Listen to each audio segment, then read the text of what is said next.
انا عرضنا الامانۃ علی السماوات والارض والجبال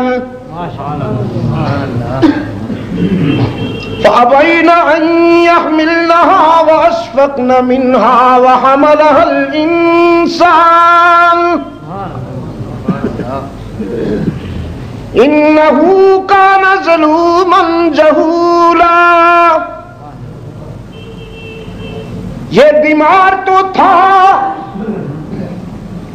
اسے ظلم کی بیماری لگی تھی، اسے جہالت کی بیماری لگی تھی، قرآن آیا صحت مند بنا دیا. وَنُنَزِّلُ مِنَ الْقُرْآنِ مَا هُوَ شِفَاءٌ. فار ایگزامپل ایک نمونہ بتاتا ہوں بیمار کا، کتنا بیمار تھا، قرآن نے کتنا صحت مند کر دیا. مکہ کی لیڈرشپ نے دارالندوہ میں مشاورت کی، دنیا کفر و شرک کے لیڈر جمع ہوئے، طے پایا اب عبداللہ کا یتیم ناقابل برداشت ہے، قرآن کی فتوحات ناقابل برداشت ہیں، ہمارا سکوپ نہیں رہا، ہمارا مستقبل خطرے میں ہے اگر قرآن کو نہ روکا گیا. کون ہے جو یہ کارنامہ انجام دے؟ ایک لیڈر کھڑا ہوا کہنے لگا میں 200 سرخ اونٹ انعام میں دوں گا. یہ اس دور کے جو سرخ اونٹ ہیں، آج کی شیورلیٹ امپالا یا بیوک یا مرسیڈیز، 200 سرخ اونٹ. کسی نے کھڑے ہو کے کہا میں جائیداد دوں گا، کسی نے کہا میں اسے اپنی بیٹی نکاح میں دوں گا جو یہ کارنامہ انجام دے. محمد ناقابل برداشت ہے صلی اللہ علیہ وسلم. یا بیوک یا مرسیڈیز، 200 سرخ اونٹ. کسی نے کھڑے ہو کے کہا میں جائیداد دوں گا، کسی نے کہا میں اسے اپنی بیٹی نکاح میں دوں گا جو یہ کارنامہ انجام دے.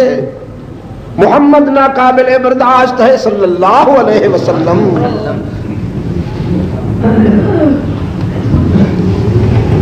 ایک نوجوان کھڑا ہوا، غضبناک نگاہوں سے لیڈروں کی طرف دیکھا، کہنے لگا انعامات اپنے گھر میں رکھو، مجھے کچھ نہیں چاہیے، یہ کام میں کر دیتا ہوں، تم یہاں انتظار کرو، میں ابھی محمد کا سر کاٹ کے لاتا ہوں صلی اللہ علیہ وسلم. ابن خطاب. اب آپ ہی مجھے بتائیے اس سے بڑا بیمار کون ہوگا جو کائنات انسانی کے مسیحا کا سر قلم کرنے جاتا ہے، جو معالج انسانیت کا سر قلم کرنے جا رہا ہے، اس سے بڑا بیمار کون ہوگا؟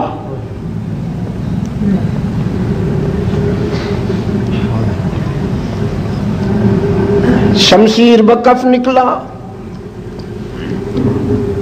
ہاتھ میں تلوار لیے باہر آیا دارالندوہ سے، چہرے پہ غیظ و غضب کے آثار ہیں. ایک آدمی نے دیکھا ابن خطاب غضبناک نظر آتا ہے، پوچھا کدھر؟ کہنے لگا محمد کا سر قلم کرنے جا رہا ہوں صلی اللہ علیہ وسلم. راولپنڈی کے دوستو، مجھے اجازت دے ایک بات کہتا جاؤں. اس دور میں لوگ مشرک تو تھے لیکن جھوٹے نہیں تھے. سچ کہتا ہوں، اتنی آسانی سے جھوٹ نہیں بولتے تھے جتنی آسانی سے آج ہم مسلمان ہو کر جھوٹ بولتے ہیں.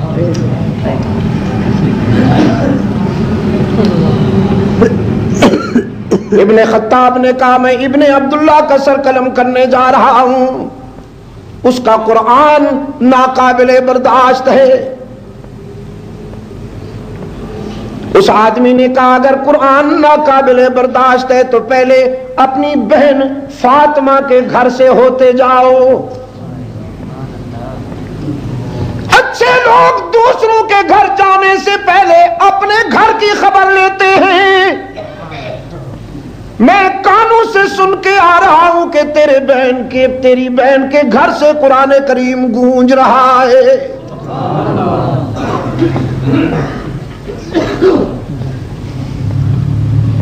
ابن خطاب کا غصہ، ابن خطاب کا غیظ و غضب دوہرا ہو گیا. کہنے لگا ابھی خبر لیتا ہوں. رخ بہن کے گھر کی طرف. اللہ اکبر.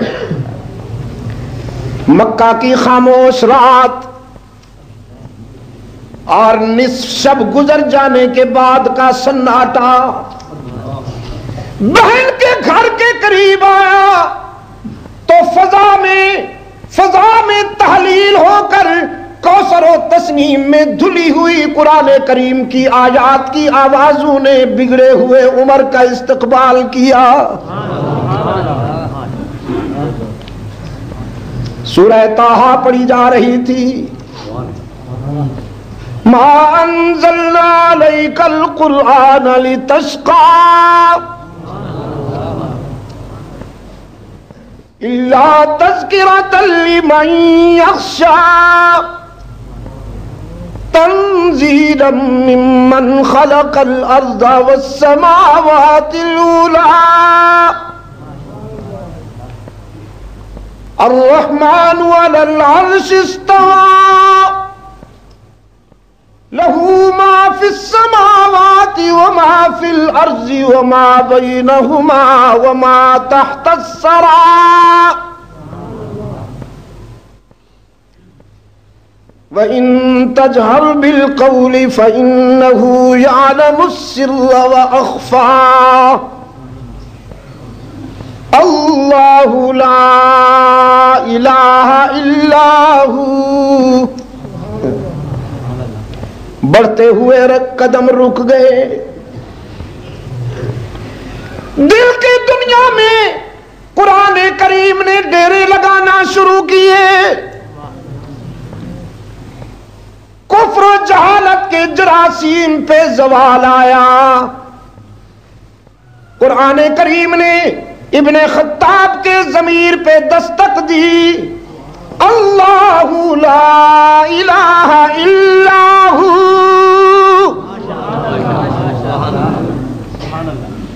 لات و منات عزا اور حبل کی پوجا کرنے والے آستانہ پرستی میں مبتلا، لات و منات عزا و حبل کے درباروں پہ جھولی پھیلانے والے ابن خطاب کبھی سوچا کہ کنہیں پایا کسے کھویا؟ کتنے کمزوروں کا دامن پکڑ بیٹھے ہو اور کتنے قوی سے دور ہو گئے ہو.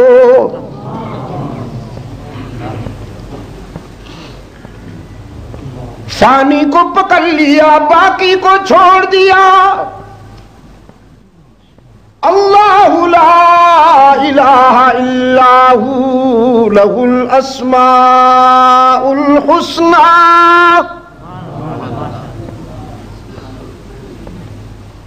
عالم الغیب والشہادہ هو الرحمن الرحیم الملک القدوس السلام المؤمن المہیمن العزیز الجبار المتکبر سبحان اللہ عما یشرکون.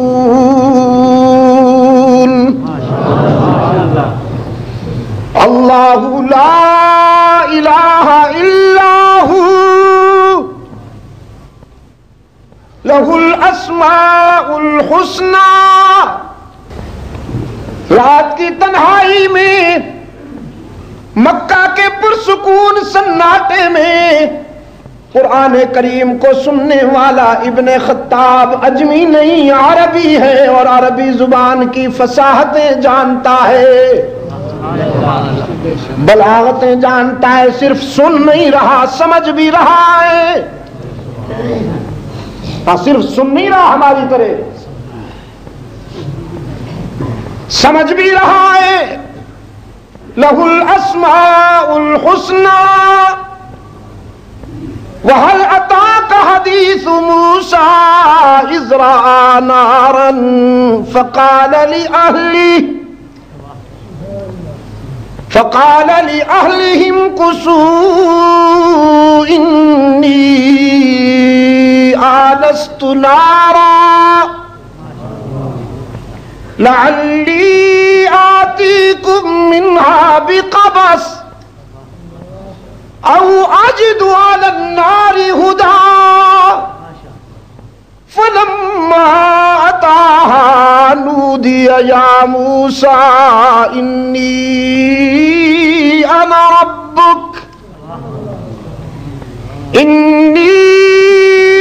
رَبُّكَ فَاخْلَعْ عَلَيْكَ إِنَّكَ بِالْوَادِ الْمُقَدَّسِ طُوًى وَأَنَا اخْتَرْتُكَ فَاسْتَمِعْ لِمَا يُوحَىٰ إِنَّنِي أَنَا اللَّهُ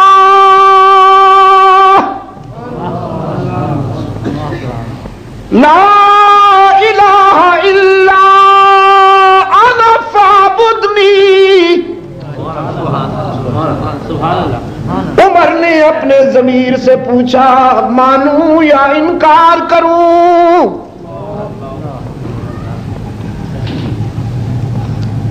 اقرار کروں یا انکار کروں؟ اس سچائی کے آگے جھک جاؤں یا دوڑ جاؤں؟ ضمیر نے کہا اگر مجھ سے پوچھتے ہو تو انکار بہت ہو چکا، یہ رات اقرار کی ہے۔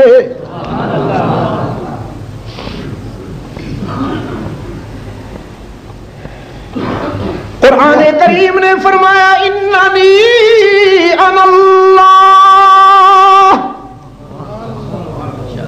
ابن خطاب کے ضمیر نے گواہی دی نام انت اللہ۔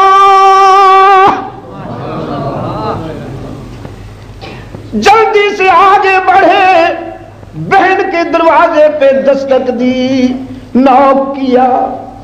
فاطمہ نے دروازے کے سوراخوں سے جھانک کے دیکھا، اپنے بھائی کو کھڑا پایا، اپنے معلم اپنے استاد سے کہا میرا بگڑا ہوا بھائی آیا ہے، میرا بیمار بھائی آیا ہے، آپ ایک طرف ہو جائیے، اس سے میں نمٹوں گی۔ استاد کو ایک طرف کر دیا، دروازہ کھولا۔ پہلے تو دل کی باتیں تھیں، پہلے تو ضمیر کی رہنمائی تھی نا، اب دروازہ کھلا تو ذرا دماغ بھی داخل ہو گیا۔ دروازہ کھلا تو دماغ بھی داخل ہو گیا۔ دماغ نے پوچھا فاطمہ کیا پڑھتے ہو؟ ضمیر نے نہیں، دماغ نے پوچھا فاطمہ کیا پڑھتے ہو؟ فاطمہ نے کانفیڈنس کے ساتھ کہا ہم جو پڑھتے ہیں آپ کو کیا؟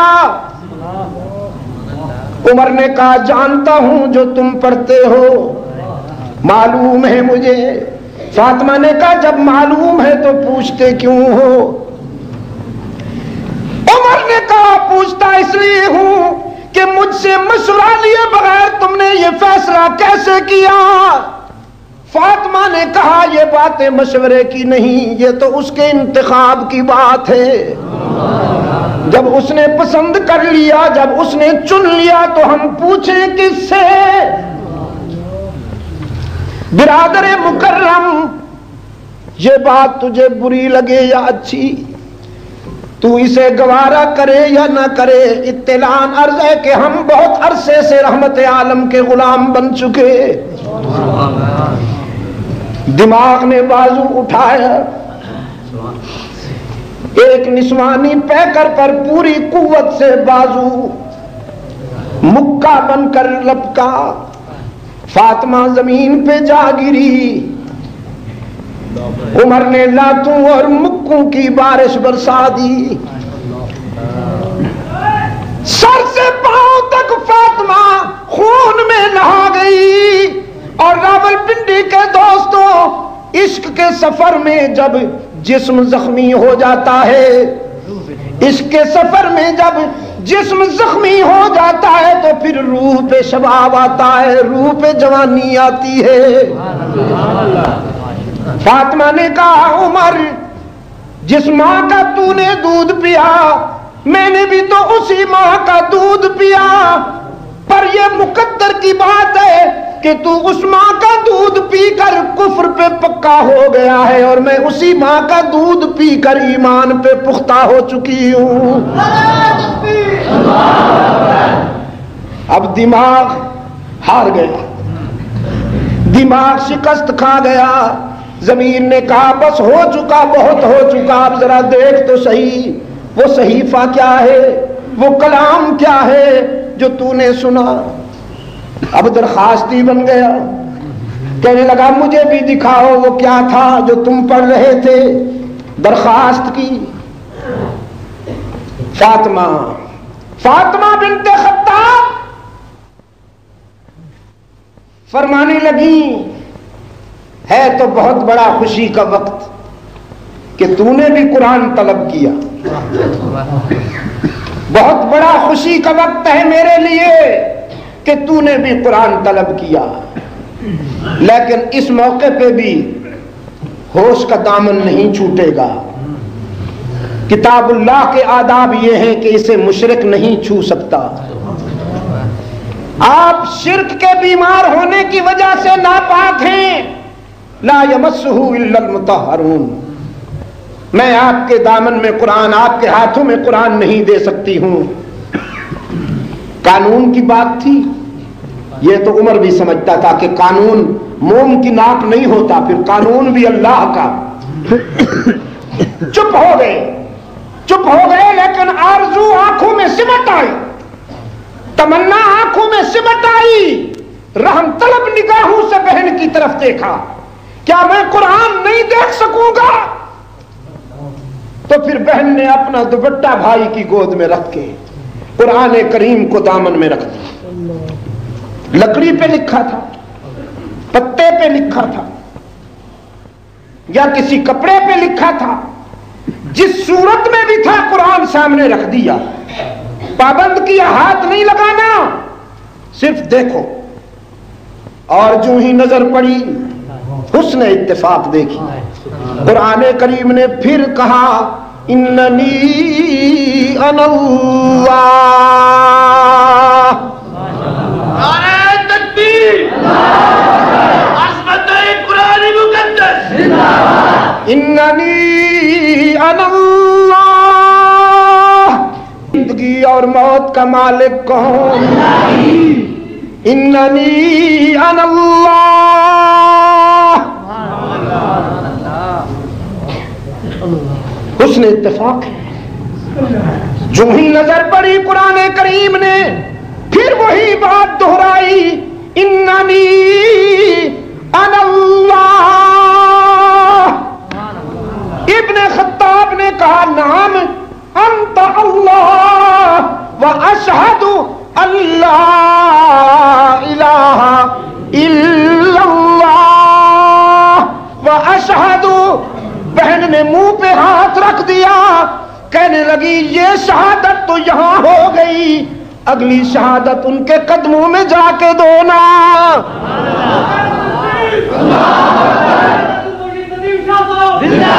یہ شہادت تو یہاں ہو گئی، اگلی شہادت ان کے قدموں میں جا کے دونا۔ وہاں بھی تو ہاتھ اٹھے ہوئے تھے آنسو کی برسات میں،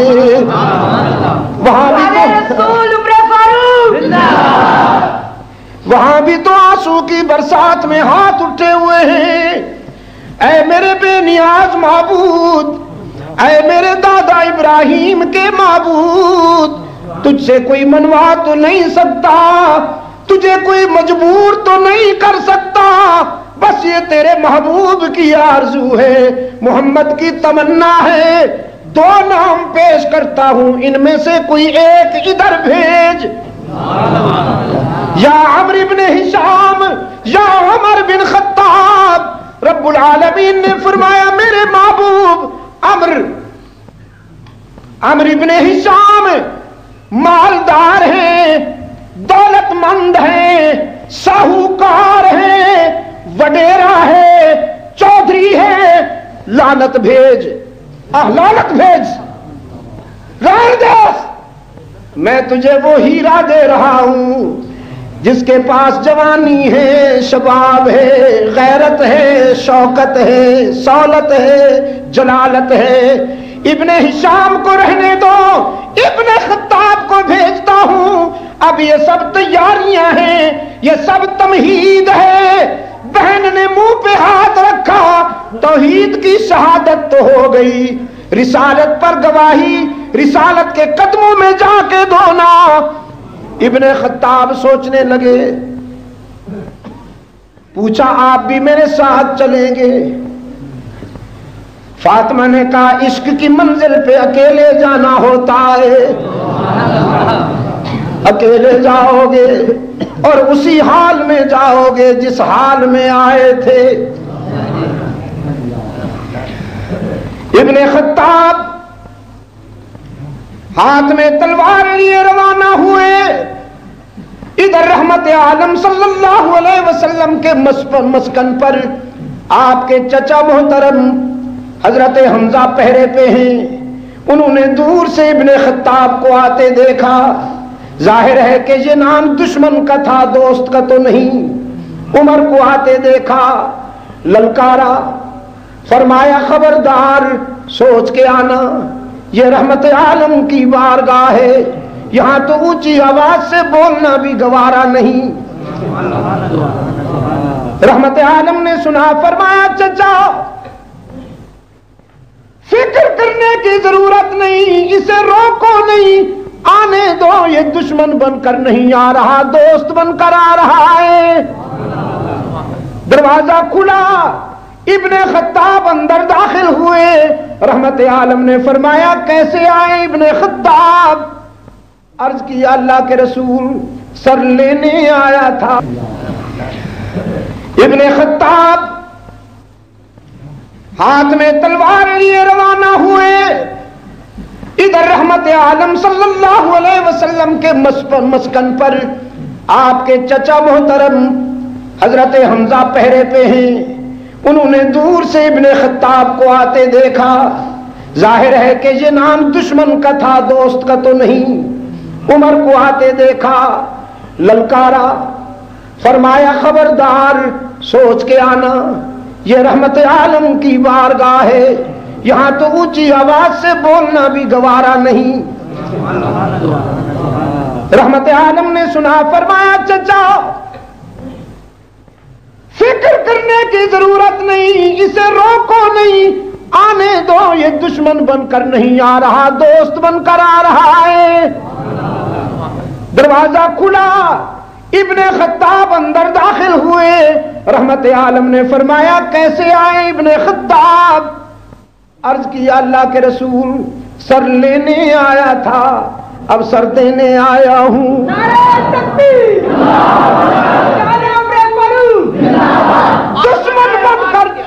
دشمن بن کر چلا تھا، آمد فاروق اعظم، جلالت فاروق اعظم، جلالت فاروق اعظم، خلافت فاروق اعظم، دشمن بن کر چلا تھا، اب دوستی مقدر میں آ گئی، بگڑا ہوا آیا تھا، تیرے قرآن نے بنا دیا محمد، بیمار چلا تھا، تیرے قرآن نے صحت مند بنا دیا۔ رحمت عالم نے فرمایا اسلام قبول کرنا ہے۔ عرض کیا قبول کس کو کہتے ہیں؟ اسلام پہ جینا اور مرنا ہے۔ کلمہ شہادت پورا کیا اور نعرہ تکبیر بلند ہوا۔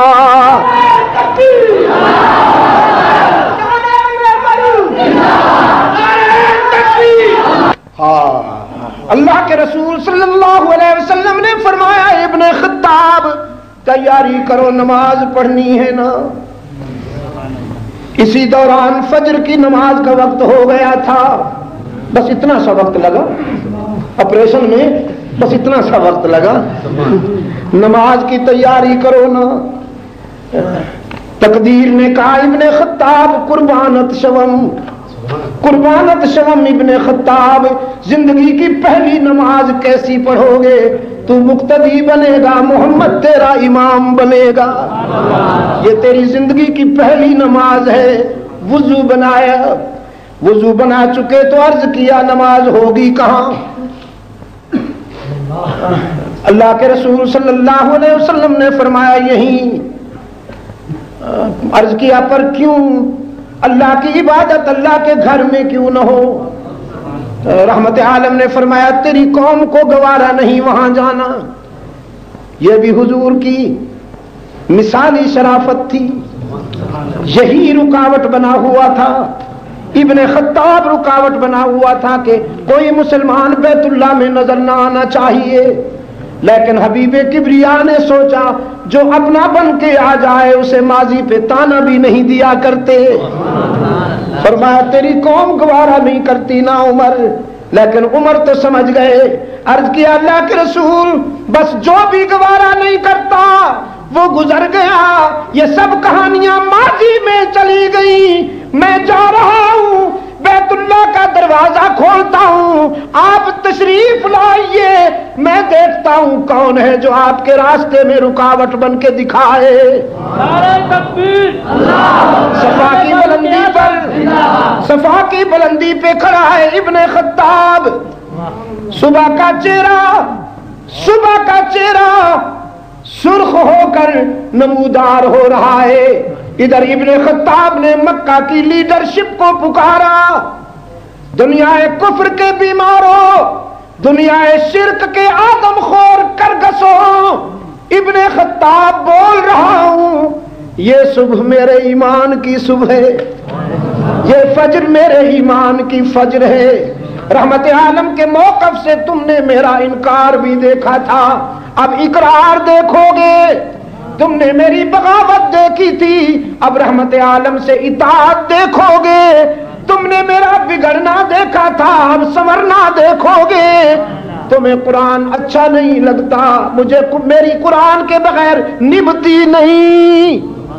تو اطلاع عرض ہے کہ صاحب قرآن میرے آقا نماز ادا کرنے کے لیے بیت اللہ میں آ رہے ہیں. میں دیکھنا چاہتا ہوں کون میرے آقا کا راستہ روکتا ہے. راول پنڈی کے روشن ضمیروں, سکوت مرگ طاری تھا مکہ کے در و دیوار پر. کسی میں ہمت نہیں تھی کہ جلالت فاروقی کا سامنا کر سکے, فاروق اعظم کی غیرت و صولت کا سامنا کر سکے. رحمت عالم تشریف لائے, نماز فجر ادا ہوئی. ارباب علم و دانش امت مسلمہ کی یہ پہلی نماز فجر تھی جو بیت اللہ کے زیر سایہ رحمت عالم کی امامت میں ادا کی گئی. یہ پہلی نماز فجر تھی جو امت مسلمہ نے بیت اللہ کے زیر سایہ رحمت عالم صلی اللہ علیہ وسلم کو اپنا امام بنا کر ادا کی. اور یہ وہی فجر ہے جو عمر کے امام کی فجر ہے. اس لیے اہل نظر کا یہ تجزیہ ہے کہ عمر آیا تو اسلام خلوت سے جلوت میں آ گیا.